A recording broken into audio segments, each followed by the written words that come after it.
हम हूँ प्यार तेरा, अरे वल्ला वल्ला इकरार तेरा। हो आ गई, हाँ आ गई, अरे भैया आ गई, अरे आ गई, अरे राजा आ गई। वाह, सारे गा मा पा धा नि सा सा नि धा पा मा गा रे, सारे गा मा पा धा नि सा सा नि धा पा मा गा रे, सारे गा मा पा धा नि सा सा नि धा पा मा गा रे, सारे गा मा पा धा नि सा सा नि धा पा मा गा रे। अरे ये क्या कर रहे हैं आप? आपके पिताजी की आज्ञा का पालन कर रहा हूँ। उन्होंने मुझसे कहा था कि इस तरह गले तक पानी में खड़े रहकर रियाज करने से आवाज में दर्द, गले में मिठास और सुरों में लय पैदा होती है। कुछ लय पैदा हुई क्या? लय तो पैदा नहीं हुई, मगर पूरे शरीर में कपकपी पैदा हो गई है। बड़ी सर्दी लग रही है। बहुत देर पानी में रहोगे तो बुखार आ जाएगा। चलिए बाहर निकलिए। बाहर? अरे मैं तो फैसला करके अंदर आया था कि मैं संगीत सीखकर ही बाहर निकलूंगा, मगर आप कह रही हैं इसलिए बाहर निकलता हूँ। सच्ची मैं तो एक हफ्ता बाहर नहीं निकलने वाला था। सारे गा मा पा धा नि सा, इधर चिकनाहट बहुत है, जरा हाथ देंगे?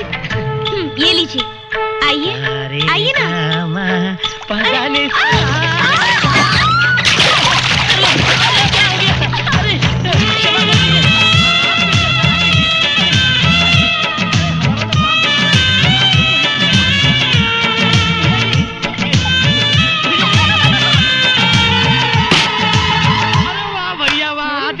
मार ली, आधी मारनी बाकी है। उसके घर में जगह बना ली है। हाँ, अब उसके घर में कभी भी आ जा सकता हूँ मैं। थोड़ा सा छुआ है, थोड़ी सी छिड़काने की है। नदी में धोखे से पकड़कर उसको अपनी तरफ खींच लिया, बाहों में जकड़ लिया, और तो और उसकी पतली चिकनी कमरिया पर हल्के से चिमटी भी मार दी भैया। अच्छा, अरे तो फिर देर किस बात की है? अरे पागल, हिया से तो पिलान शुरू होता है। पिलान? हाँ पिलान। अभी तो हम नदी में कूदेंगे। नदी में? हाँ, नदी में कूदकर झट से मछली पकड़कर उसको अपनी जेब में डाल देंगे। हाँ? और इसी तरह गीले कपड़ों में पूजा के घर जाएंगे। पूजा दरवाजा खोलेगी ठड़ाक, और बाहर आकर कहेगी, ये क्या, आपके कपड़े कैसे गीले हो गए जी? अरे आपके कपड़े गीले कैसे हो गए? मैं कहूंगा आपके और हमारे गांव के बीच में जो नदी पड़ती है ना, उस नदी में बाढ़ आ गई। संगीत का समय हो रहा था, आप हमारा इंतजार कर रही थी, इसलिए ना हमने आ देखा ना ताओ, सीधा नदी में कूद पड़े और तैरते तैरते आपके घर तक पहुंचे हम पूजा जी। और वो कहेगी, वाह वाह श्याम जी, कितने हिम्मत वाले पुरुष हैं आप। वो वहां तारीफ करेगी, मैं छींक दूंगा। छींकते वो कहेगी, करिए क्या, आपको तो सर्दी हो गई, कहीं आपकी तबीयत खराब ना हो जाए। बैठिए, मैं आपका सर पोंछ देती हूँ। ऐसे कैसे रहने दूं? आपकी तबीयत बिगड़ गई तो? बैठिए, मैं आपका सर पोंछ देती हूँ। वो हल्के से अपना पल्लू उठा के मेरा सर पोंछने लगेगी। वो वहां सर पोंछ रही होगी, मैं जेब से मछली निकालूंगा और उसके कपड़े में डाल दूंगा, और वो इसी तरह आकर मेरी बाहों से लिपट जाएगी।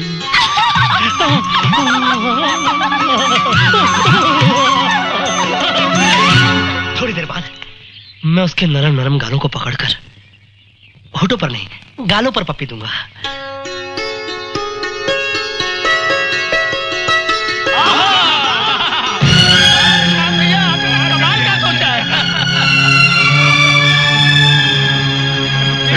अबे फिर के बच्चों, देख क्या रहा है, उठाकर हमको नदी में फेंक दो।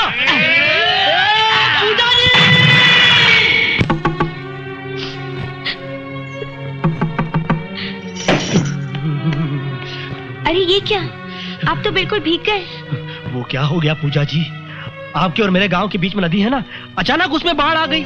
मगर मैंने कहा कि संगीत सीखने का समय हो रहा है, आप मेरी राह देख रही हैं, इसलिए मैं अपनी जान हथेली पर रखकर नदी में कूद गया। उछलती लहरों से लड़ता लड़ाता आपके दरवाजे पर आया हूँ पूजा जी। अरे वाह, आप कितने हिम्मत वाले हैं। अरे ये क्या, ये तो जैसा मैंने सोचा था वैसे ही जवाब देती जा रही है। आप मेरी तबीयत के बारे में चिंता मत कीजिए पूजा जी। मगर मैंने आपकी तबीयत के बारे में अभी तक पूछा ही नहीं, आप मेरे सवाल से पहले ही जवाब दे रहे हैं। अच्छा, ये सब तो गड़बड़ हो रही है। मेरे ख्याल से आपको सर्दी लग गई है। अगर छींकें आने लग गई तो? अरे ये छींक लेने वाली बात तो मैं भूल ही गया था। देखा, मेरे कहते ही आपको छींकें आनी शुरू हो गई। आप छींक लेना भूल गए थे। हाँ, मगर मैं छींक लेना भूल गया था, ये आपको कैसे मालूम पड़ा? मुझे सब मालूम है। अच्छा, पहले आपको छींकें आएंगी। हाँ। उसके बाद मैं आपसे कहूंगी कि आप बीमार हो जाओगे। हाँ। और अपने पल्लू से आपका सर पोंछूंगी। हाँ। मौका मिलते ही आप मेरे घाघरे में मछली डाल दोगे और मैं चिल्लाकर आपकी गोद में गिर जाऊंगी और आप मुझे सीने से लगा लोगे। और उसके बाद क्या हरकत होगी मुझे सब मालूम है। अरे लेकिन बिना कोई हरकत किए आपको होने वाली हरकत का पता कैसे चला? कैसे पता चला? संगीत के नाम पर झूठ बोलकर मेरे पिताजी को धोखा देकर तुमने इस घर में प्रवेश किया। तुम्हारा इस घर में प्रवेश करने का मकसद क्या था?